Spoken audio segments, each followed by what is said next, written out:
بسم الله الرحمن الرحيم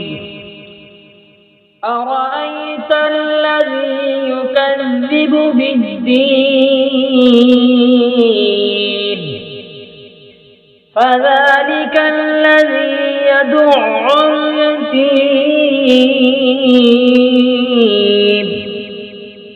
ولا يحض على طعام المسكين وويل للمصلين الذين هم عن